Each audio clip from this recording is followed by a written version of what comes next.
32 వచనాలు ఉన్నాయి అక్కడ. మనం రోమపత్రికలో 1వ అధ్యాయము 18 దాకా మనము అధ్యయనం చేశాం. అందులో చాలా విషయాలు నేర్చుకున్నాం. అయితే ఈరోజు 18 నుండి 32 వచనాలు అంటే చివరి వచనం వరకు ఒక్క భాగమే అది.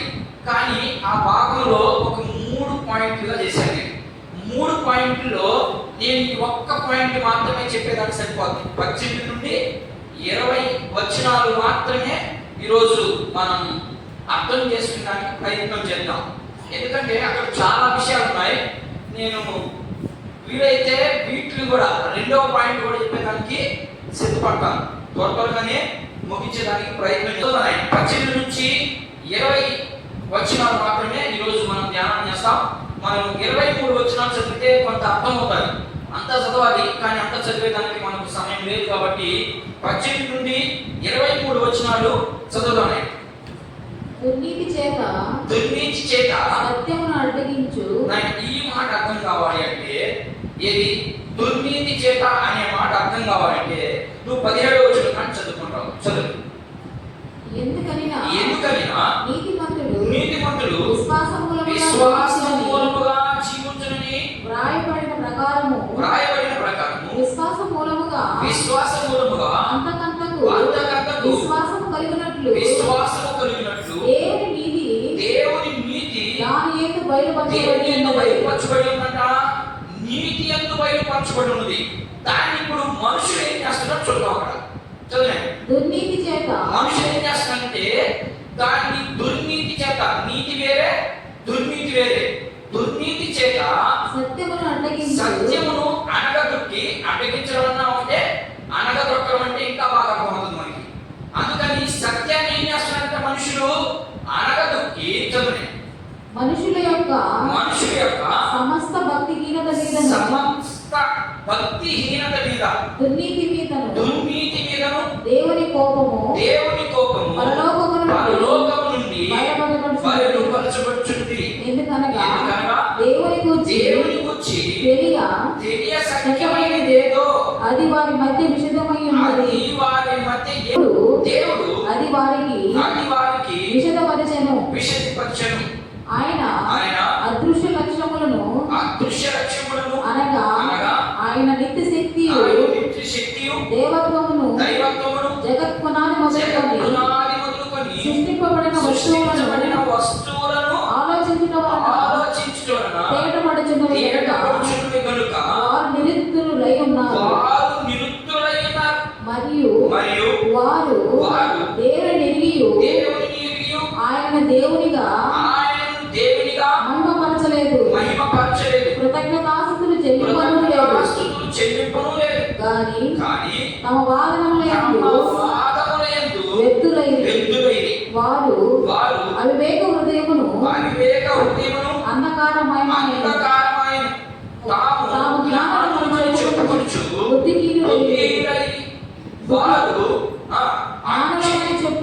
బుద్ధిహీనులైరి.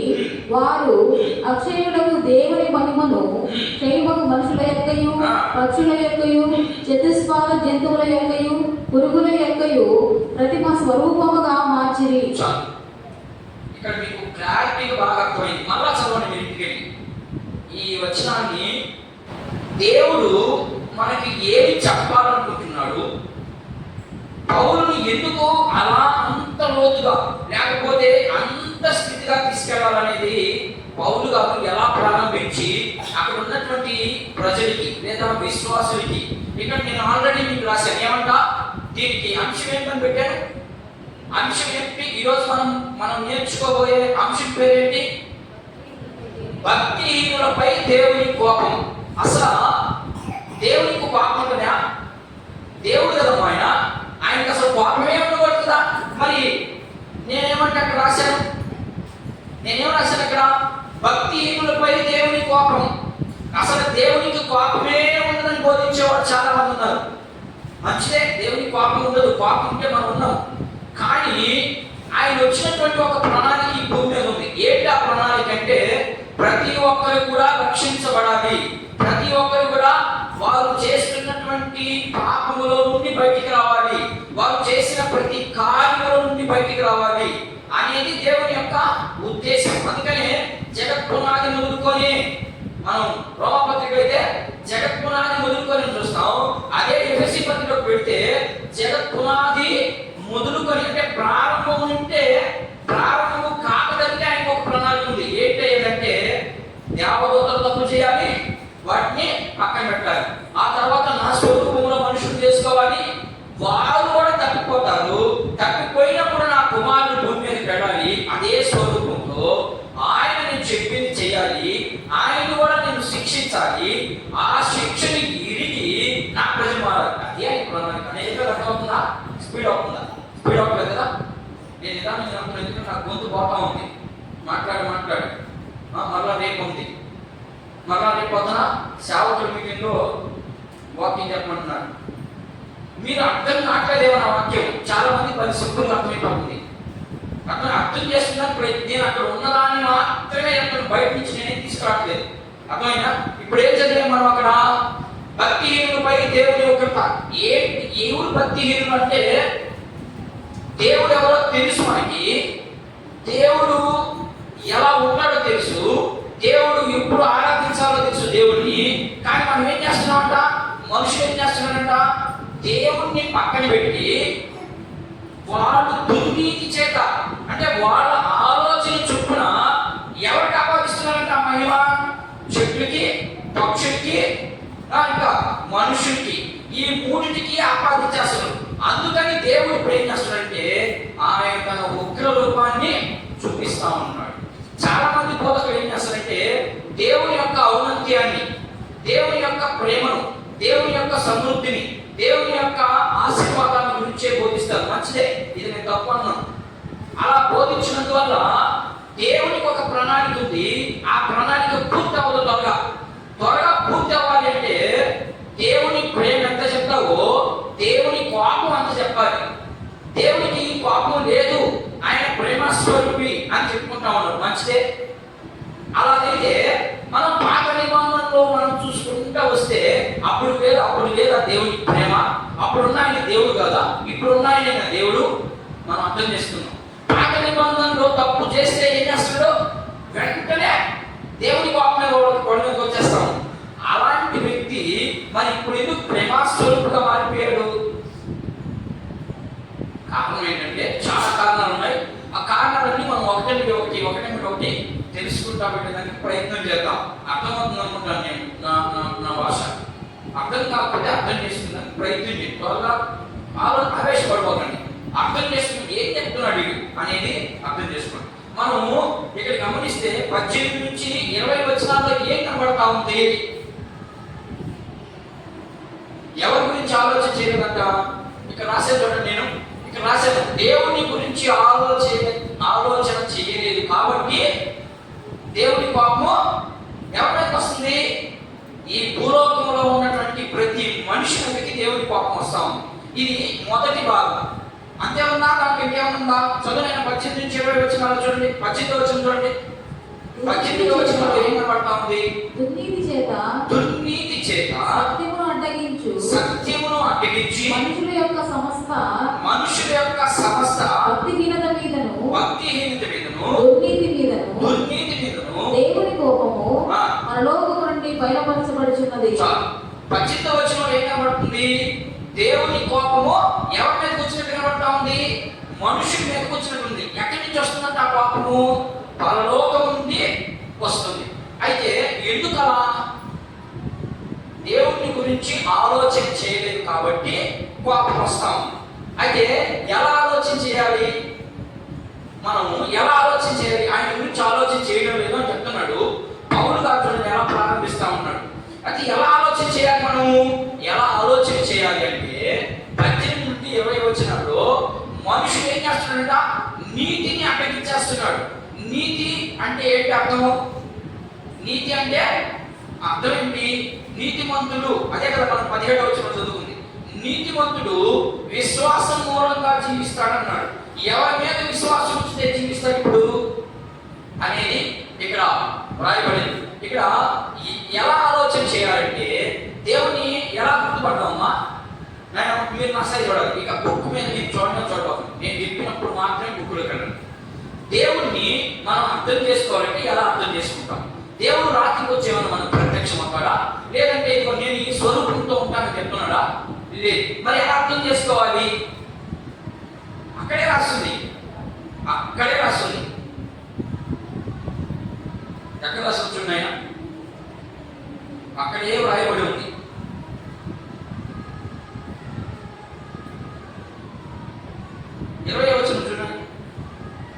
ఆయన అదృశ్య లక్షణములను, అంటే ఆయన కనబడి, అదృశ్య లక్షణాలు అంటే కనబడని లక్షణాలు, కనబడినవి కాదు, కనబడనివి. ఆయన అదృశ్య లక్షణాలు అనగా ఆయన నిత్య శక్తియు, ఆయనలో ఉన్నటువంటి శక్తియు, దైవత్వమును జగత్ పునాది మొదలుకొని సృష్టింపబడిన ఏంటంట? ఎలా కనుక్కోవాలన్న దేవుణ్ణి అక్కడ రాశాను చూడండి. నేను ఎలా ఆలోచన చేయాలి దేవుణ్ణి, మనం ఎలా అర్థం చేసుకోవాలంటే సృష్టించబడినటువంటి ఈ సృష్టిని చూసి మనం అర్థం చేసుకోవాలని చెప్తున్నాడు. ఇంకేమైనా తప్పు చెప్తున్నాడు అక్కడ? దేవుణ్ణి మీరు ఎలా అర్థం చేసుకోవాలంటే, దేవుణ్ణి మీరు ఎలా అర్థం చేసుకొని ఆరాధించాలంటే, మనకు సృష్టి ఉంది. ఈ సృష్టిలో సముద్రానికి ఎలా వేశాడా? సముద్రానికి దాటేస్తుందా? రాదు. అదే నువ్వు ఏం చూద్దాం, నువ్వు కనీసం ఒక మోటార్ నీరునే ఆపలేవు. మోటార్ వేస్తే ఆ నీరునే ఆపలేవు నువ్వు. కానీ దేవుడు సముద్రాన్ని, అంటే ప్రతిదీ కూడా పోయి సముద్రంలో కలుస్తుంది. అన్ని నీళ్ళకి అద్దు పెట్టాడు, ఒక ఆజ్ఞ ఇచ్చాడు. ఆ ఆజ్ఞ పొంది రావటం లేదు. అది ఇది. ఇప్పుడు దాన్ని బట్టి దేవుడు ఉన్నాడనా లేడనా? ఉన్నాడని ఒకటోది. రెండవది, నువ్వైతే నిద్ర లేచిన మొదలుకొని పని చేస్తేనే జీవించబడతావు. కానీ పక్షులు పనిచేస్తున్నాయా? లేదు. అవి పోషించబడుతున్నాయి కదా. మరి అలాంటప్పుడు దేవుడు ఎందుకు వాటిని అంత శ్రేష్టంగా పెట్టాడు? మనల్ని ఎందుకు ఇంత ఇదిగా పెట్టాడు దేవుడు? మనం చేసినటువంటి పాపాల నిమిత్తమై, మనం చేసినటువంటి దేవునికి వ్యతిరేక పాపం అంటుందని మీరు ఎక్కడికెక్కడ వెళ్ళొద్దు. దేవుని మాట వినకపోవడమే పాపం, అంతే. మనం దేవుని మాటకి లోబడలేదు కాబట్టి ఇప్పుడు దేవుడు మనకి ఏం చేశాడు? గచ్చ పొదలు లేనిపోయినటువంటి ప్రతి చెట్టుని భూమి మీద పంపించాడు. వాటిని అన్నింటినీ మనము దాన్ని చేయడానికి కూడా ఒక అర్థం ఉంది. గచ్చ పొదలు, ముళ్ళ పొదలు, తుప్పలు ఎందుకు పుట్టించాడంటే నీ హృదయం కూడా అలాగే ఉంది. నేనే ఉండాలి. నేను కాకుండా ఇంకెవరున్నారు నీ హృదయంలో? ముళ్ళ తుప్పలు అంటే లోకంలో ఉన్నటువంటి ఆలోచనలు ఇంకా ఉన్నాయి కదా మనకి చాలా. ఇవన్నీ ఉన్నాయి కాబట్టి వాటన్నిటినీ నీవు ఎప్పుడైతే చదువు చేస్తావో అప్పుడు సమృద్ధి అయినటువంటి పంట వస్తుంది. ఎందుకు అర్థమవుతుందా? కొంచెం లోతుగా ఉంది. దేవుడు ఈ భూమి మీద ముళ్ళ తుప్పలు ఎందుకు పుట్టించాడంటే వాటన్నిటిని తీసి పంట వేస్తేనే పంట వస్తుంది, లేకపోతే పంట సరిగలదు. అలాగే నీ హృదయంలో ఉన్నటువంటి ముళ్ళ తుప్పలను అన్ని పక్కన తీసే తప్ప నీవు మంచి పంట ఇవ్వవు అని చెప్తున్నాడు. దేవుని ఎలా అనుకోవాలంట? దేవుణ్ణి ఎలా ఆలోచించాలంట? సృష్టించబడినటువంటి వస్తువుల ద్వారా మాత్రమే ఆయన దేవుడు, ఆయన నిత్య శక్తి కలిగిన వాడని మనం అర్థం చేసుకోవాలి. ఇప్పుడు దేవునికి ఒక ప్రణాళిక ఉంది. ఏంటి ఆ ప్రణాళిక? నీతిమంతులుగా ఉండాలి అందరూ. ప్రతి ఒక్కరు కూడా నీతే ఉండాలి, దుర్నీతి ఉండకూడదు. కానీ మనుషుల్లోకి ఏమొచ్చేసింది? దుర్నీతి వచ్చేసింది. దుర్నీతి వచ్చేసిందంటే అర్థం పాపము నీలో జ్వరబడింది. ఆ పాపాన్ని తీసివేయాలంటే ఏం చేయాలి? రక్షణ కార్యం జరగాలి. ప్రతి ఒక్కరు యేసు ప్రభువు దగ్గరకు వస్తేనే తప్ప రక్షణ కార్యము జరగదు. కాబట్టి ఇప్పుడు అందరూ యేసు ప్రభువు దగ్గరికి వచ్చారు, కానీ వారి హృదయం ఎలా ఉంది? దుర్నీతితో ఉంది, నీతితో లేదు. నీతి వారిలో నింపబడడం లేదు. ఏమి నింపబడుతుంది అంటే దుర్నీతి. వాళ్ళ ఆలోచనలే వారిని దుర్నీతి కిందకి మార్చేస్తాం. అలాంటప్పుడు ఆ కార్యాన్ని సద్వినియోగం చేయాలి అంటే ఖచ్చితంగా ఎవరి దగ్గర రావాలన్నా నీతిమంతుల దగ్గరికే రావాలి కదా. అందుకని నేను మీకు మాటి చెప్తా ఉంటాను, ఆత్మీయులతోనే సహవాసం ఉండాలి. శరీర సంబంధమైనటువంటి క్రైస్తవులతో సంబంధాలు ఉంటే మీరు కూడా వాళ్ళు అయిపోతారు. ఆత్మ సంబంధమైనటువంటి క్రైస్తవులతో మాత్రమే సహవాసం చేయాలి. క్రైస్తవులు చాలా రకాలు ఉంటారమ్మా. నెలకు ఒకసారి వచ్చేవాళ్ళు ఒకరు ఉంటారు, సంవత్సరానికి ఒకసారి వచ్చేవాళ్ళు ఒకరు ఉంటారు, రోజు కంటిన్యూషన్గా వచ్చేవాళ్ళు కొంతమంది ఉంటారు. వచ్చి మార్చుకోవాలనుకునేవాడు కొంతమంది ఉంటారు. నాకు ఎందుకు వచ్చిందిలే అనుకునేవాడు కొంతమంది ఉంటారు. మరి మనకు ఏ భావన ఉంటే దేవుడు మనల్ని మెచ్చుకుంటాడు? రోజు రోజుకి అభివృద్ధి అవ్వాలి. దేంట్లో? దేవుని మాట విని ఆ మాటలకి మనం అభివృద్ధి చెందుతా ఉంటే దేవుడు మనల్ని ఏం చేస్తాడట? దీవిస్తే మనం చదువుకున్న శుక్రవారం నిత్య రాజ్యాన్ని ఇస్తాడు. ఓకేనా? అయితే ఇప్పుడు ఏం జరుగుతా ఉంది ఇక్కడ? మనుషుల్లోకి ఏమొచ్చేసింది? దుర్నీతి వచ్చేసింది. ఈ దుర్నీతి ద్వారా మనుషులు ఏం చేస్తున్నాడు? దేవునికి పోవాల్సినటువంటి మహిమను ఏం చేస్తున్నాడు? ఇప్పుడు మనుషుడికి ఆపాదించేస్తున్నాడు. అది ఎలా ఆపాదించాడు? ఆపాదించినందుకు పనిష్మెంట్ ఈ భూమి మీదకి ఎలా వచ్చిందో ఒకసారి చూద్దాం. దుర్నీతి అన్నా కదా నేను. ఏంటి ఆ దుర్నీతి? ఇప్పుడు కీర్తన గ్రంథము కోరాహు కుమారులు ఒక మాట మాట్లాడుతూ ఉన్నాడు, చూద్దాం. ఆయన దేవుడు దేన్ని ప్రేమిస్తాడో మనం ఒకసారి ముందుగా చూద్దాం. కీర్తన గ్రంథము నేను ఇచ్చి మీకు స్లిప్ రాసిన చూడండి. మీకు స్లిప్ ఇచ్చేస్తాను ప్రతిరోజు. 45వ కీర్తన అక్కడ రాసి చూడండి. 45వ కీర్తన 7వ వచనాన్ని నువ్వు రెడీగా తీసిపెట్టుకోండి. నెక్స్ట్ పాయింట్ ఏముందో అక్కడ తీసిపెట్టు నాయన. కీర్తన గ్రంథము 45:7. నీవు నీతిని ప్రేమించి. ఇప్పుడు ఎవరితో మాట్లాడుతున్నారు ఇక్కడ? కోరాహు కుమారులు. అక్కడ రాయించున్నాయి, నేను రాసాను అక్కడే. బయటే ఉంటుంది, మీరు చదవబడేటప్పుడు ఆ కీర్తన ఎవరు రాశారు అనేది చాలా ప్రాముఖ్యం. ఎందుకు రాశాడు, సందర్భం ఏంటి అనేది కూడా మనకు ప్రాముఖ్యం. మనం చెప్పే ప్రతి పాయింట్ సందర్భానికి అనుకూలంగానే ఉండాలి. చావు పెళ్లి గురించి చెప్పకూడదు, పెళ్లికి వచ్చి సావు గురించి చెప్పకూడదు. కాబట్టి సందర్భానికి అనుకూలంగానే మీకు రాయడం జరుగుతున్నాయి. కోరాహు కుమారులు ఎవరో కూడా ఇప్పుడు మనం చూద్దాం. వాళ్ళు ఏం చేసిన పొరపాటు, వాళ్ళ పొరపాటుని ఎలా సరి చేసుకున్నారు, సరి చేసుకున్న తర్వాత రాయబడినటువంటి కీర్తన అది. చదవాలి. ఏం చేస్తాడు దేవుడు? నీవు నీతిని మాత్రమే ప్రేమిస్తావు, భక్తిహీనతను ఏం చేస్తాడట? ద్వేషిస్తాడట. మరి మన పరిస్థితి ఏంటి?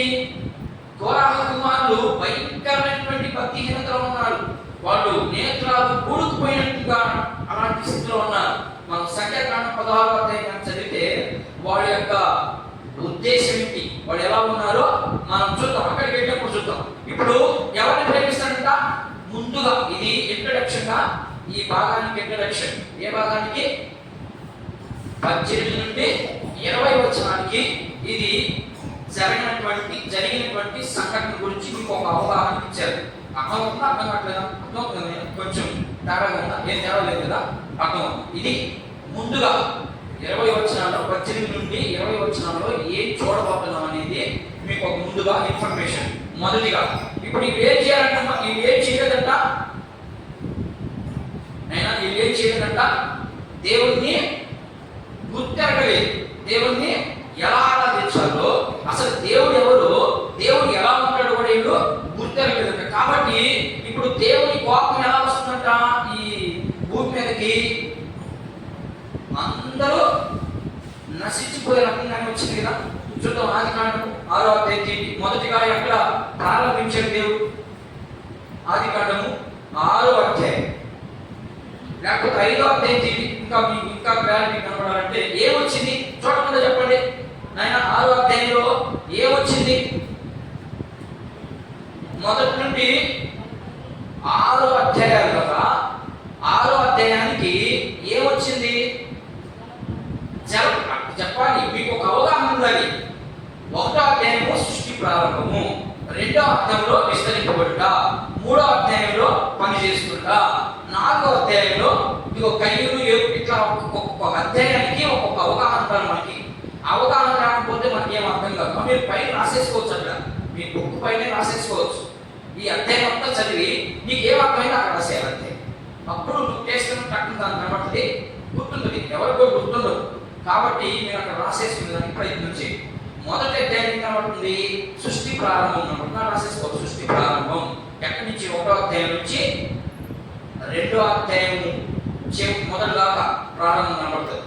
ఓకే, సరే, నేను అక్కడికి వెళ్ళను. కానీ ఇప్పుడు ఏం కనబడతా ఉంది? జలప్రళయం కురిపించింది. ఎందుకు కురిపించబడింది? అసలు నోవాహు తప్పితే ఇంకెవరు లేరా? మంచి మనుషులు లేరా? ఏంటి వచ్చుంటాం? చదవండి. 5వ అధ్యాయం 29 ముందు. దేవుని కోపము భూమి మీదకి ఎలా వచ్చింది అనేది నేను వివరిస్తా ఉన్నాను. ఇది మొదటి ఉదాహరణ. చదువు.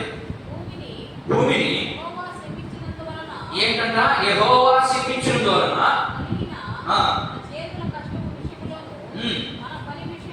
మన పని విషయంలోను ఇతడు ఎందుకు పెట్టారంటే నోవాహు అని పేరు పెట్టుకుంటాను. మనం కూడా చూసుకున్నాం. పేరు మాత్రం చాలా గొప్పగా ఉండాలి మనకి, కానీ పేరు తగిన ఫలం మనలో ఉండదు కాబట్టి మనం ఏం చేస్తాం? అట్లాగే ఇప్పుడు నోవాహు అనే పేరుకి అర్థమైంది నెమ్మది. అంతే అంతే, అక్కడే రాసేస్తున్నాడు. నోవాహు ఇలాంటి వ్యక్తిని కానీ పంపిస్తే మనకి ఈ లోకంలో ఉన్న దానికి అంతటికీ కలిసి నెమ్మది కలిగిస్తాడు అని ఆయన పేరు పెట్టడం జరిగింది. అయితే 6వ అధ్యాయం 2వ వచనం 6:2 చదువుదాం. దేవుని కుమారులు నరుల కుమార్తెలు చక్కని వారిని చూసి వారందరిలో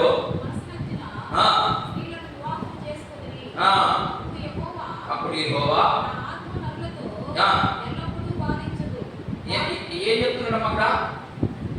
ఏం చెప్తా ఉన్నాడు చూడండి. దేవుడు నా ఆత్మ ఎప్పుడు నరులతో వాదిస్తానే ఉంది. ఒరే బాబు అది తప్పురా నాయన అని చెప్పినా కూడా అంటే వాదించడం అదే అర్థం. అది తప్పు అంటున్నా కానీ మనం ఎక్కడికి వెళ్తున్నాము? నరులుగా మనుషులు ఏం చేస్తున్నాము? పాపాన్ని కొని తెచ్చుకుంటున్నాం మనం. అది తప్పురా బాబు అక్కడ చేయొద్దు అంటే మనం ఎక్కడిపోతున్నాం? అడిగే పోతున్నాం. అంటే నీలో ఏముందని? నీతుందా దుర్నీతుందా? దుర్నీతి ఉంటేనే ఆ పరిస్థితి. నీతుంటే అట్లా వెళ్ళవు, అక్కడికి వెళ్ళవు. అదే జరిగింది ఇక్కడ. దేవుడు ఎలా మాట్లాడుతున్నాడంటే చదవండి, చదువు. అప్పుడు యెహోవా నా ఆత్మ నరులతో ఎల్లప్పుడూ వాదించదు. వాదించకపోతే ఏం చేస్తుంది? చూద్దాం. 8వ చదువుని. అయితే నోవాహు యెహోవా దృష్టికి కృప పొందినవాడాయను. నోవాహు చదువునే. నోవాహు వంశావళితే అక్కడ ఉన్నటువంటి ప్రజల్లో కల్లా ఈయన ఒక్కడే నీతిమంతుడికి. ఎవరు నీతిమంతుడు లేడా? కనపడలేదు. ఆయనకి కనపడలేదు కాబట్టి ఇప్పుడు నోవాకి ఒక సింపుల్ ఇస్తున్నాడు. ఎప్పుడైతే నీతి ప్రకారం నువ్వు జీవిస్తావో ఆ నీతి నిన్ను ఎట్లా కాపాడుతుందో అక్కడే కనపడుతుంది వారికి. దేవుని నీతి అంటే దేవుని మాటను మనం ఎప్పుడైతే వింటామో, దేవునికి ఎప్పుడైతే మనం లోబడతామో, దేవుడు నిన్ను ఎలా తప్పించాడు నోవాహుని చూడండి. మరి నిన్ను నన్ను కూడా అలాగనే తప్పిస్తాడు. చదువుదాం. చదువునే కొంచెం చదువుని. 9వ వచనం చదువు.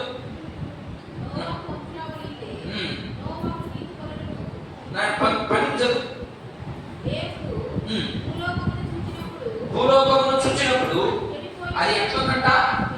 చెడిపోయిందంట. భూమి మీద సమస్త శరీరులు తన మార్గమును చెప్పివేసుకుని దేవుడు నోవాహుతో సమస్త శరీర మూలముగా ఎవరితో నిండుతుందట? పక్షులతో నిండుతున్నాడా? లేకపోతే నేను సృష్టించబడినటువంటి సముద్రం ద్వారా అంటున్నాడా? అన్నాడు. ఏం చెప్తున్నాడు? ఈ భూమి బలాత్కారంతో నిండిపోయింది. ఎవరి ద్వారా అంటే దుర్నీతి చేత. అంటే మనుషులు ఆలోచించిన ఆలోచనకి భూమి ఏమైపోయింది? బలాత్కారం అంటే స్వార్థం ఎక్కువైపోయింది. అప్పుడు అలాగే ఉంది, ఇప్పుడు కూడా అలాగే ఉంది. అప్పుడు స్వార్థం, నేను నేను నేను అనుకున్నారు. నేనే గొప్ప అనుకున్నారు. అందుకని దేవుడు ఏం చేశాడంటే నోవాహు మాత్రమే నీతిమంతుడిగా కనబడ్డాడు. ఆయనకి నోవాహుకి అలాంటి ఆలోచనలు లేవు. అందరూ బాగుండాలి, నేను బాగుండాలి, అందులో నేను ఉండాలి. అమ్మా అందరూ బాగుండాలి, నేను కూడా బాగుండాలి, ఈ అందరిలో నేను ఉండాలనుకున్నాడు ఆయన. అందుకని ఆయన నీతిమంతుడుగా పేరు వచ్చింది. నీతిమంతుడు కాబట్టి ఆయన ఎలా తప్పించాడో మనం కిందకి వెళ్ళాము. 15వ వచనం చదివాను. లేకపోతే 14 చదువు. సితిహారపు మాలను నీ కొరకు ఓడలు చేసుకును, అరల కట్టి ఓడలు చేసి లోపటను వెలుపటను దానికి కీలు పూసి. కీలు ఎవరికి పెట్టా? అమ్మా అక్కడ ఏమైపోతుందంటే సితిహారపు మాలు తీసుకొచ్చి ఓడ చేసుకో, ఆ రకంగా చేసుకో. ఇప్పుడు ఇటు పెట్టామనుకో, సందు కనపడుతుందా? కనపడలేదా? మరి సముద్రంలోకి పోయేది అది. సముద్రంలో పోతే అంత చిన్న ఏమొచ్చేస్తాయి, నీళ్ళు వచ్చేస్తాయి. అందుకని ఇప్పుడు ఏం చేస్తున్నారట, కీలు పోస్తున్నాడు. కీలు అంటే అర్థమవుతుందని చెప్పేదమ్మా. చూడండి ఎంత బాగా రాస్తా ఉన్నాడు. మనకు అర్థం కావట్లేదు దేవుడు అర్థమైతే ప్రతి వాక్యం అర్థమవుతుంది. అక్కడ ఏం చేస్తున్నాడంటే దానికి అంటే నీళ్ళకి నీళ్లు పడవలేకపోకూడదని కీలు పోస్తున్నాడు. ఆ కీలు ఎవరు? యేసు ప్రభువే. అంతే. ఇప్పుడు లోకంలో మనం జీవిస్తున్నాం, లోకస్తులాగా అందరూ జీవించవచ్చు కదా, ఎందుకు మనం సపరేట్ గా ఉండమన్నాడు? అక్కడ కీలు పూసాడు. ఏంటా కీలు అంటే యేసుక్రీస్తు రక్తమే. ఇదిగో ఈ రక్తంతో కడగబడినోడు ఖచ్చితంగా ఎలా ఉండాలా? ఎలా ఉంటారమ్మా? నీతిమంతుడు లాగా, అంటే నాలాగా ఉండాలి ఇంచుమించుగా అని చెప్తున్నాడు ఆయన. ఉన్నామా మనం అలాగా? యేసుక్రీస్తు ప్రభువులా ఉన్నామా? లేవంటే మనకి ఏం లేదని, కీలు లేదు అంటే రక్షణ లేదు. అక్కడ కీలు పూస్తేనే కదా నీళ్ళు లోపలికి వెళ్ళకుండా ఆగుతాయి. కీలు పూయలేదనుకో ఏమవుతుంది, నీళ్ళని పడవకి వెళ్ళిపోతాయి, ఈ వాడు పులిగి పోతాడు. కాబట్టి అక్కడ కీలు పూయలు జరిగింది. మరి నీవు నేను కీలు పూసుకున్నాం, పూసుకొని వచ్చావా? బాప్టిజం తీసుకున్నాము అంటే కీలు పూసేసుకున్నావు అని అర్థం. పూసేసుకున్న తర్వాత మనం ఎలా ఉన్నామంట, యేసు ప్రభు ఇంచుమించుగా అలా తెచ్చేలాగా ఉండాలి. మన ప్రవర్తన కానీ మన మాట తీరు కానీ ప్రతిదీ కూడా అలాగే ఉండాలి. ఏదో ఎక్కడో ఎప్పుడో వైపు తప్పుతాం, ప్రతిరోజు వైపు తప్పుతామా? ప్రతి పూట వైపు తప్పుతామా? అలా వైపు తప్పకూడదని ఆయన మాట్లాడుతున్నాడు. అందుకని వీళ్ళు వైపు తప్పారు కాబట్టి దేవుని కోపం ఎవరి మీదకి వచ్చింది? ఆ ప్రాంతంలో ఉన్నటువంటి ప్రతి ఒక్కరి మీదకి వచ్చేసి జలప్రళయం కురిపించి అందరిని చంపించేశాడు. అది దేవుని కోపం. ఎందుకు ఆయన ఓడ కట్టేటప్పుడు అందరినీ పిలిచాడా? నోవాహు ఓడ కట్టేటప్పుడు అందరినీ పిలిచాడు. రాండ్రా, నాకు సహాయం చేయండిరా, నాతో పాటు పనిచేయండిరా, మీరు కూడా దీంట్లో వద్దులంటే ఎగతా చేశారు. మీరు చదవాలి ఎన్ని ఎగతా చేశారు నోవాహు అని. వీడు చెప్తా ఉంటాడే, నేను జలప్రళయం వస్తుందంటే ఇంకా 3 రోజులకి, ఈ 3 రోజుల లోపల వీడు కట్టేసుకుంటాడంట. ఇన్ని ఉట్టి మాటలు వీడు చెప్తా ఉంటాడు, నేను నిలవాలని చెప్పి అందరూ ఆయన ఎగతా చేసినాడే. అప్పుడు వర్షం పడింది చూడు, అప్పుడు అర్థమైంది ఎడకి ఎన్ని నిమిషములు మునిగిపోయి భోజనం లేకుండా. ఎన్ని దినాలు కూర్చుందాం అక్కడ? వర్షం ఎన్ని దినాలు కూర్చుంది? ఒకరోజు కూర్చుందా? దేవుడు ఒక్కరోజుకి కురిపించి ముంచిగా ఒకేసారి చంపిన మనిషిని చంపేసే శక్తిమంతుడు ఆయన. కానీ నీకు బుద్ధి రావాలని మాటి మాటికి అట్లాగే కంటిన్యూషన్గా శిక్షించాడు దేవుడు. గుర్తుపెట్టుకోండి, దేవుడు నీ మీదకి శిక్ష కంటిన్యూషన్గా పెట్టాడు. ఈ రోజు పంపిస్తాడు శిక్షని, ఒక 10 రోజులు నీ ఇంటి మీద ఉంటుంది, 11వ రోజు మనం ఫ్రీ అయిపోతాం. మళ్ళా ఒక 10-15 రోజులు బాగుంటుంది. శిక్ష ఎంత ఎన్ని రోజులు అనుభవించావో అంతకంటే డబల్ సంతోషాన్ని ఇస్తాడు. ఆ తర్వాత మళ్ళా వచ్చింది మన ఇంటి మీదకి శిక్ష అంటే మనం అప్పుడు గుర్తుపెట్టుకోవాలి, ఓహో దేవుడు ఏదో దేవుడికి తెలియని పొరపాటు నేను చేస్తా ఉన్నాను కాబట్టి నా మీదకి శిక్ష ఈ రీతిగా వస్తా ఉంది. మనం ఎప్పుడైతే దేవుడు ఇప్పుడు 40 రోజులు గుర్తించాడు. 40 రోజులు అంటే ఒకేసారి నీరు మునిగేసే ఆ ఇల్లుని మునగలేదు కదా. ఒక రోజు 2 అడుగులు పడుతుంది, 2వ రోజు 3 అడుగులు. వాళ్ళకి పని చేసుకునే చూడండి ఎట్లా చంపేసే దేవుడు. అంత భయంకరుడు దేవుడు. ఆయన ఎంత ప్రేమ స్వరూపో అంత భయంకరంగా నశింపజేస్తాడు ఆయన కోపం. అందుకని దావీదు అంటాడు, ఎవరి చేతిలో పడండి, దేవుడి చేతిలో మాత్రము పడబాకండి అంటాడు. మనుషుల చేతిలో పడండి, వాళ్ళు ఈరోజు కొడతారు, రేపు కొట్టడికి వాళ్ళకి ఏదైనా మంచిగా సహాయం చేసేవాడు మళ్ళీ వచ్చి మళ్ళీ కలిసిపోతారు వాళ్ళు. కానీ దేవుడు మాత్రం అలా చేయడు. నిన్ను కొట్టాడు అంటే ఇక నువ్వు వెనక్కి తిరిగి చూసుకునే దానికి పప్పెగెత్తుకోవడం, అలాంటి స్థితికి మనం వెళ్ళకూడదని దేవుడు మనకి ఈరోజు ఒక హెచ్చరికిస్తా ఉన్నాడు. ఆ హెచ్చరికకి మనం లోబడదామా, విడిచిపెడతామా? లోబడాలి. ఖచ్చితంగా లోబడకపోతే, ఆయన మాట మనం వినకపోతే మన మీద కూడా ఎట్లా వస్తా ఉంటుంది శిక్ష. మాటికి వస్తుంది, మాటికి మన దారి కడతా ఉంటుంది శిక్ష. మనం ఏం చేస్తాం, ఇదంతే కదా, ఇది అట్లా వచ్చింది కదా అని అనుకుంటాం. కాదు, అది దేవుని శిక్షే మనం చేసినటువంటి పొరపాటు. ఇంకొక పొరపాటు చూద్దాం. ఇప్పుడు ఎలా ఉంటుందంటే కోపం వచ్చింది, శిక్ష వచ్చింది కదా, దుర్నీతి చేత దేవుని సత్యాన్ని అడ్డగించి ఏం చేస్తున్నారు, మనుషుడికి లేదా పక్షులకి ఇంకొక దానికి ఆపాదిస్తా ఉన్నారు దేవుని మహిమ. ఈ మహిమ ఎవరికి రావాలి? దేవునికి రావాలి. దేవునికి రాక మీరు ఏం చేస్తున్నారు, వాటి వాడి ఇష్టానుసారంగా దుర్నీతికి లోబడిపోయినందు వల్ల వచ్చింది వాడికి. ఆది కాండంలో మనం చూసాం. ఇప్పుడు రెండవది నిర్గమకాండం చూద్దాం. అలా ఎలా వచ్చాయో. ఫస్ట్ ఎక్కడ వచ్చింది? నేను ఫస్ట్ 6వ అధ్యాయంలో ప్రారంభమైంది దేవుని కోపం. తర్వాత నేను ఆది కాండం చూడండి, ఇంకొక దగ్గర కూడా వచ్చింది. 19వ అధ్యాయం అనుకుంటాను చూడండి. 19వ అధ్యాయం చూడండి ఒకసారి. ఆది కాండము 19వ అధ్యాయం. 19వ అధ్యాయం చూడండి. 19వ అధ్యాయం 21 వచ్చింది చూడండి. అక్కడ ఇది ఫస్ట్ ఎక్కడ ప్రారంభమైంది? 6వ అధ్యాయంలో ప్రారంభమైంది. 6వ అధ్యాయం అంతా కూడా దేవుడు ఏం చేశాడు? జలప్రళయంతో నింపి అందరినీ చంపేశాడు. తర్వాత నోవా కుటుంబం ద్వారా మళ్ళా విస్తరించబడిన తర్వాత మళ్ళా 19వ అధ్యాయం కాడికి వచ్చేసరికి మళ్ళా ఇది ఎలా అయిపోయారో చూద్దాం. చూడండి 19వ అధ్యాయం చూడండి ఒకసారి. ఆయన అమ్మా ఇదిగో నేను మైక్ తీసుకో. రైట్ అండి. ఆయన ఇదిగో నీవు చెప్పిన ఈ ఊరు నాశనము చేయను. ఈ ఊరిలో నాశనము చేయను. ఈ విషయంలో నీ మనవి అంగీకరించింది. ఎవరు కోరుతున్నారు? ఇప్పుడు ఎవరు బతులాడారు? ఇక్కడ 19వ అధ్యాయం ఏం కనబడుతుంది మీకు? ఆయన ఆది కాండం 19వ అధ్యాయంలో ఏం కనబడుతుంది? ఎవరు కనబడతారు అక్కడ? సొదొమ గొమొర్రా పట్టణం. ఏంటి మీరు సొదొమ గొమొర్రా పట్టణం కనబడుతుంది.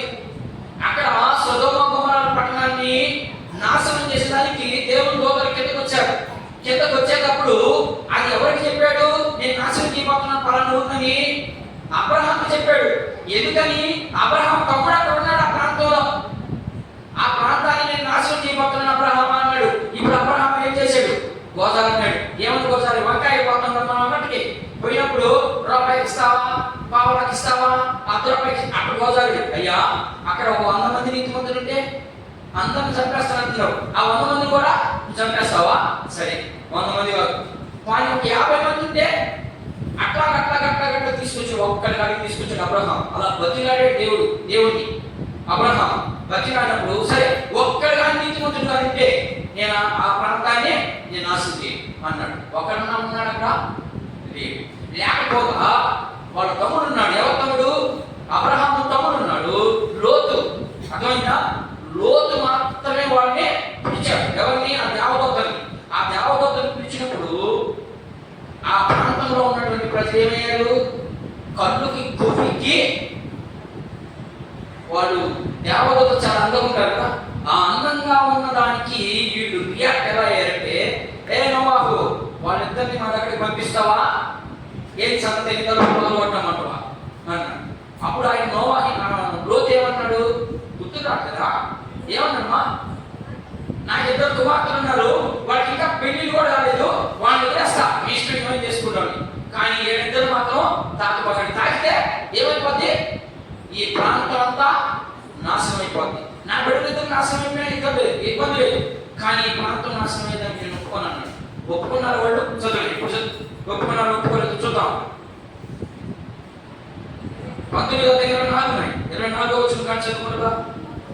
అప్పుడు యెహోవా సొదొమ మీదను గొమొర్రా మీదను యెహోవా యొద్ద నుండి గంధకమును అగ్నియు ఆకాశం నుండి కురిపించి ఆ పట్టణములను ఆ మైదానమంతటిని ఆ పట్టణములలో నివసించు వారందరినీ నేల మొక్కలను నాశనము చేసెను. అయితే లోతు భార్య అతని వెనుక నుండి తిరిగి చూచినందున మీకు అంతా తెలుసు. ఏం చెప్పాడు అక్కడ? లోతుకి, లోతా ఇదిగో ఈ ప్రాంతంలో నువ్వు మాత్రమే నీతిమంతుడు కనబడుతున్నావు నాకు కొంచెం. కాబట్టి నువ్వేం చేస్తావంటే ఇక వెనక్కే తిరిగి చూడకూడదు. నీకు కావాల్సిన నీరు మొత్తాన్ని రాబట్టుకో. టైం అయిపోయింది. ఇక ఇంకో 10 నిమిషాలకి నేను ఈ ప్రాంతాన్ని నాశనం చేయబోతున్నాను, దేశం తీసుకోబోని అన్నాడు. పోయాడు పాపం లోతు. అందరినీ రాబట్టాడు. రాండ్రా ప్రభు ఉద్యోగం అయినా మీరు దేశంటే కాసేపు దేవుడు ప్రతి భూమి మీదకి రాబోతుందని చెప్పాడు. ఎవరో వెళ్ళలేదు, నవ్వారు. నేను కూడా ఈరోజు ప్రకటిస్తా ఉన్నా, నిజంగా మనం రక్షణ పొందుకోమని దేవుని ప్రేమ మనలో ఖచ్చితంగా ఉండాలి. దేవుని పని చేయాలి.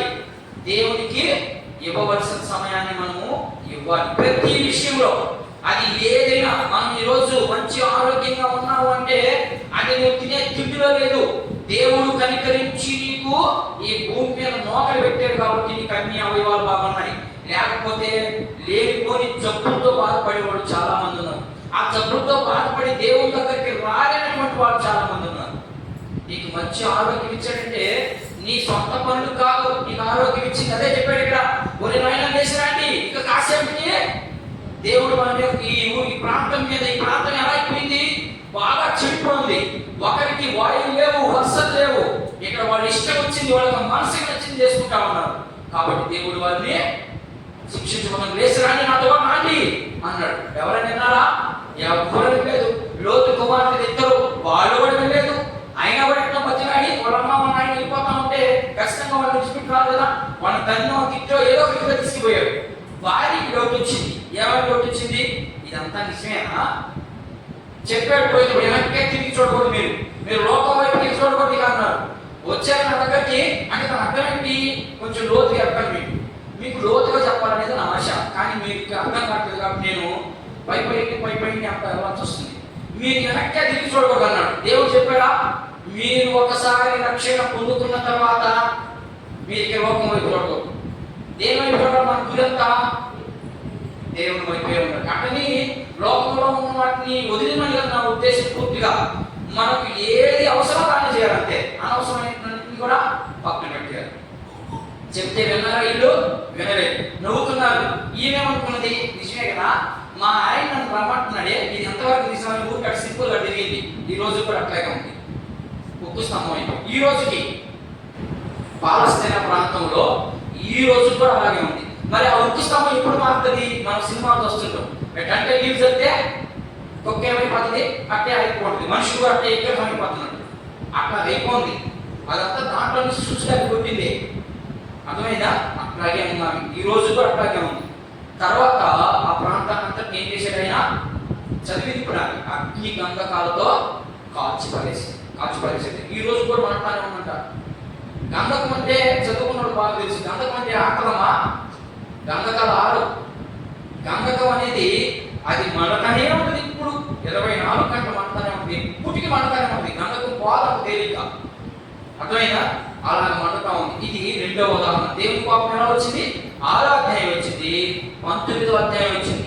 19వ అధ్యాయంలో వచ్చింది కాబట్టి వాడు కొంత తప్పరాయించుకొని పోయేమో, ఇక దేవునితో పని కాదు, మనం ఏం చేయాలా, మనం కొంచెం మార్చుకోవాలని చెప్పి ఇప్పుడు మళ్ళా నిర్గమకాండంలోకి వద్దాం. మళ్ళా దేవుని కృత ఎంత గ్యాప్ ఇచ్చాడు చూద్దాం. నిర్గమకాండము నేను ఒక పాయింట్ చెప్పి నేను ముగించడానికి సిద్ధపడతాను. నాకు 2 పాయింట్లు ఉన్నాయి, 2 పాయింట్లు కరెక్ట్గా చెప్తాను. సంఖ్యాకాండము నిర్గమకాండం ఒకసారి నిర్గమకాండం 14వ అధ్యాయం 13వ వచనం చదువునైనా. నిర్గమకాండము 14వ అధ్యాయం 31వ వచనం. అందుకు చదువునైనా, యెహోవా ఇశ్రాయేలీయులను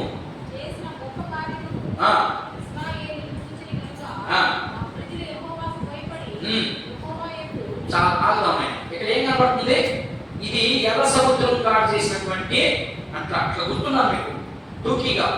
ఎక్కడ ఏ సందర్భం అనేది మీకు టూకీగా గుర్తున్నారు. ఎర్ర సముద్రం కాడ దేవుని పక్షాన దేవుడు చేసినటువంటి కార్యం అది. ఎర్ర సముద్రం కాడ ఐగుప్తు నుంచి బయలుదేరి వచ్చారు. వీళ్ళు బయలుదేరి వచ్చేటప్పటికి ఫరో రాజు ఏం చేశాడు? ఒప్పుకున్నాడా? ఫరో రాజు ఒప్పుకున్నాడా? ఒప్పుకోరా. ఎప్పుడైతే అక్కడ ఉన్నటువంటి ప్రతి మగబిడ్డ చచ్చిపోతా వచ్చాడో భయం వచ్చింది. ఎవరికి? ఫరో రాజుకి. ఫరో రాజుకి భయం వచ్చి, అయ్యా ఇశ్రాయేలీయులారా, మీరు నమ్ముతో మీ దేవుడు సామాన్యుడు కాదు, ఏమైంది అన్నాడు. ఏమన్నాడా? వీళ్ళు వచ్చేసారు పాపం. వీళ్ళు బయలుదేరి కొంత ప్రాంతం దగ్గరికి వచ్చిన తర్వాత ఆ ఎర్ర సముద్రం కనబడింది. అర్థమైపోయింది. ఈయన ఈ ఫరో రాజుకి మళ్ళా దేవుడు ప్రేరేపించాడు. ఏమని? ఇశ్రాయేలీయులు నా గొప్పతనాన్ని తెలుసుకోవాలి కాబట్టి ఇంకో ఫరో అనేసి మళ్ళా మమ్మల్ని దొరికాడు. దేవుడికి ఏం చేసింది? అలాగనే ఈ లోకంలో ఉన్న ప్రతి పాపము నిన్ను వెంటాడుతుంది. మొదట వెంటాడేది డబ్బు, రెండోది హోదా, మూడోది కామం, నాలుగోది ఇంకా గర్వం, 5 భయం లేనటువంటి ఉన్నాయి, చాలా ఉన్నాయి. నేను చూపిస్తాను ఇప్పుడు. అవి ఏవి మనల్ని విడిచిపెట్టు. ఎప్పుడు? ఎందుకని? మనం దేవుడి దగ్గరికి వచ్చాం కదా, దేవుడి దగ్గరికి వచ్చాం కాబట్టి దేవుళ్ళ నుంచి ఏదో విధిని తప్పొట్టారు. దుర్నీతి, అది దుర్నీతి చేసే పని కాబట్టి అది నేనేం చేస్తుంది? వెంబడిస్తానే ఉన్నది. ఇప్పుడు అలాగే జరిగింది కదా. ఫరో పంపించింది, అయ్యా ఎవరయ్యా మీ దేవుడు? మా మా ప్రాంతంలో ఉన్నటువంటి మొక్కలు కన్నా చంపేశాడు, కాబట్టి ఇక మేము మీ దేవుడు దొరుకున్నాము, మీ చదువుతున్నాము, మీరు ఎలాంటి మీ దేవుడు మీరు ఆరాధించుకోండి అని చెప్పి పంపించేశాడు.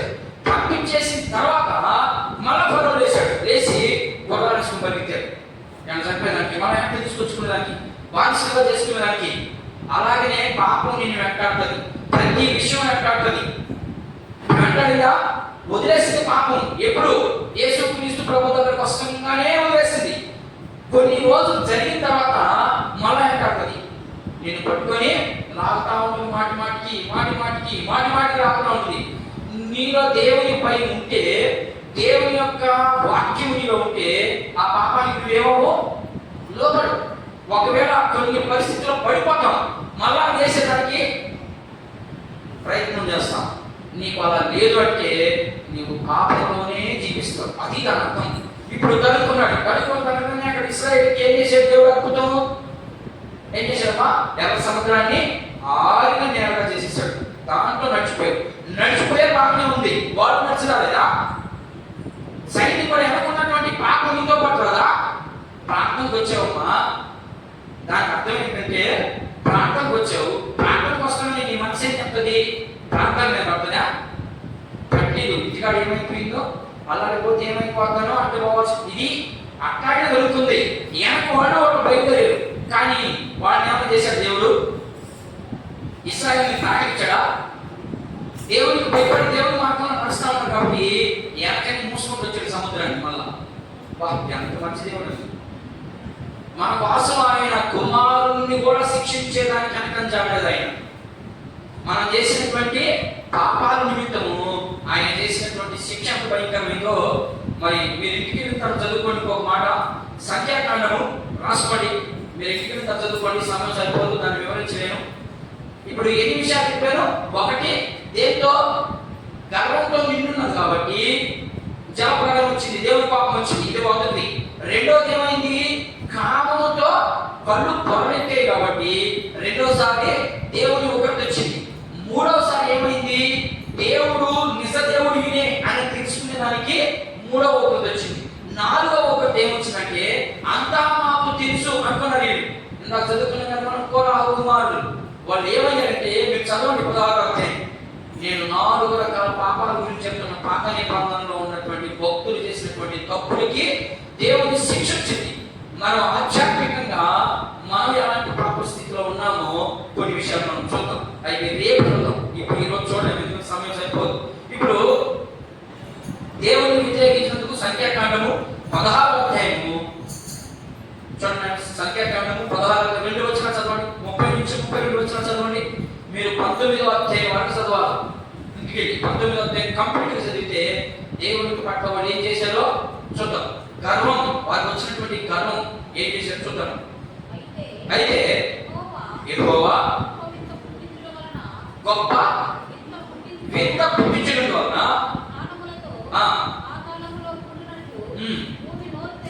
ఏం చేసినట్ట? దేవుడు గొప్ప వింత పుట్టించాడంట. ఏంటి ఆ వింత అంటే? భూమి ఇట్లా నోరు తెరిచినట్ట, పగిలిందంట. పగిలిన తర్వాత వారు చేసినటువంటి గర్వానికి వారితో వాడేది వారి కుటుంబాలన్నింటినీ మింగి పరిస్థితి. మరి మన కుటుంబాన్ని కూడా అంతే. దేవుని మాట వినకపోతే ఆయనకి విశ్వాస లేదు, అన్యులు లేదు. ఆయన అందరినీ సమానంగా శిక్షిస్తాడు.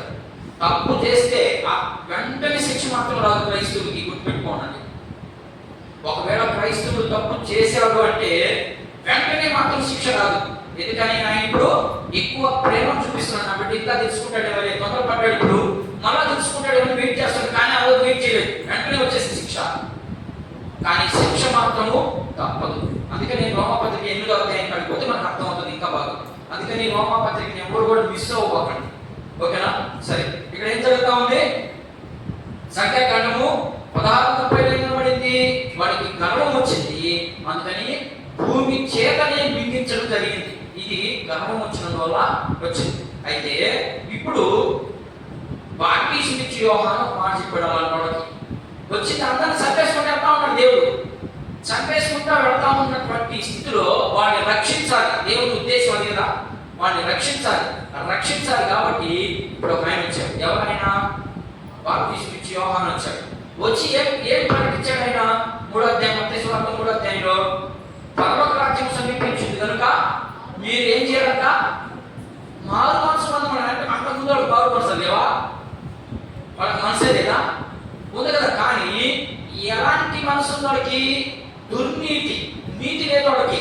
వాళ్ళు ఇప్పుడు ఏమేమి చేసాం కిందకు వస్తే మనకి ఇంకా క్లారిటీగా అర్థమవుతుంది. నేను అక్కడికి వచ్చినప్పుడు మీకు ఇంకా బాగా అర్థమయ్యేదానికి ఈ రోజు కొంచెం కన్ఫ్యూషన్ ఉంటుందేమో, రేపు ఇంకా చాలా బాగా అర్థమవుతుంది. ఇది ఈ రోజు వివరిస్తా ఉన్నాను దాన్ని, ఆ భాగాన్ని మనకి ఇంకా ఆపాదించుకుంటే ఇంకా చాలా లోతైనటువంటి సంఘటన కనబడతాయి అక్కడ.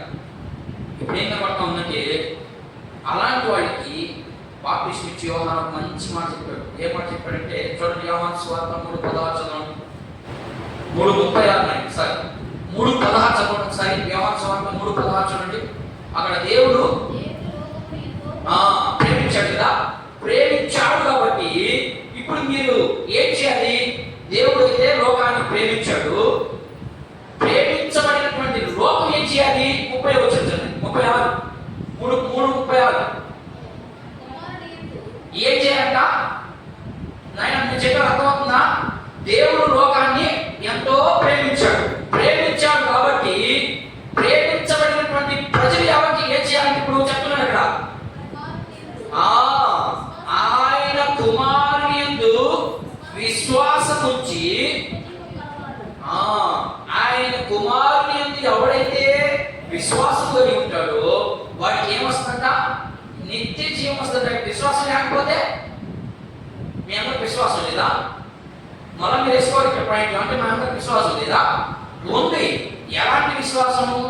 దుర్నీతితో కలిగినటువంటి విశ్వాసంతో కూడినటువంటి విశ్వాసం లేదు. దీన్ని రేపు వారం మనం అర్థం చేసుకున్నాను, ప్రయత్నం చేద్దాం. దుర్నీతి అంటే ఏంటి? విశ్వాసం అంటే ఏంటి? దుర్నీతి అంటే ఎలా ఉంది? నేను ఇప్పుడు మాట్లాడుతున్నది భక్తిహీనుల పైన దేవుడి కోపం ఎలా ఉంటుంది. భక్తిహీనులు అంటే ఎవరు, ఎలా ఉంటారు, వాళ్ళ పాపాలు ఏంటి, వాళ్ళ పుణ్యాలు ఏంటో రేపు చూద్దాం. చివరిగా ఏం చెప్తున్నాడు? ఆయన యందు విశ్వాసం. ఎందుకు చెప్పుకుంటాడు అన్నమాట? ఏమ్మా, దేవుడు లోకం ఎంతో ప్రేమించడం అన్నాడు, బాగానే ఉంది. ప్రేమించిన వెంటనే 36వ వచనంలో ఏం చెప్పాడు? కుమారుని యందు విశ్వాసం ఉంచాలి. ఆయన యందు విశ్వాసం ఉంచితేనే మీకు నిత్య జీవం అన్నాడు. ఎందుకు చెప్పుకున్నాడు ఈ మాట అంటే, సిలువలో మంచి కార్యం ఒకటి జరిగింది. ఏం జరిగింది? సిలువలో మంచి కార్యం ఒకటి జరిగింది. ఏం జరిగింది? కుమారుడి మీదకి ఒక కార్యం జరిగింది. ఏం జరిగింది? మా సిలువలో చెప్తా ఉంటాం కదా, మన బయట తీసుకుని చెప్తా ఉంటాం చాలా మంది. సిలువలో పలికినటువంటి 7 మాటలు చెప్తుంటాం కదా, మనకు కూడా వస్తాయి రేపు నెలలో. అర్థమైందా? మరి ఏమేమి చెప్తాం? అక్కడ కార్యం జరిగింది. ఏం జరిగింది? 12 గంటలకు చెమ్మ చీకటి వచ్చిందా? అంతకుముందు ఎన్ని మాటలు మాట్లాడుతున్నాడు దేవుడు? ఎప్పుడు వేసారు సిలువ? ఆయన్ని 9 వేశారు. 9 నుంచి 12 గంటల దాకా ఎన్ని గంటలు ఉన్నాయి? 3 గంటలు ఉన్నాయి. ఏందో ఆలోచన చేస్తా ఉన్నాను. 9 నుంచి 12 గంటలకు ఎన్ని గంటలు ఉన్నాయమ్మా? 3 ఉన్నాయి. 10, 11, 12 3 గంటలే కదా. ఈ 12 గంటల తర్వాత ఈ 12 గంటల్లో ఈ 3 గంటల్లో ఎన్ని మాటలు మాట్లాడాడు? గంటకు ఒక మాట మాట్లాడాడు.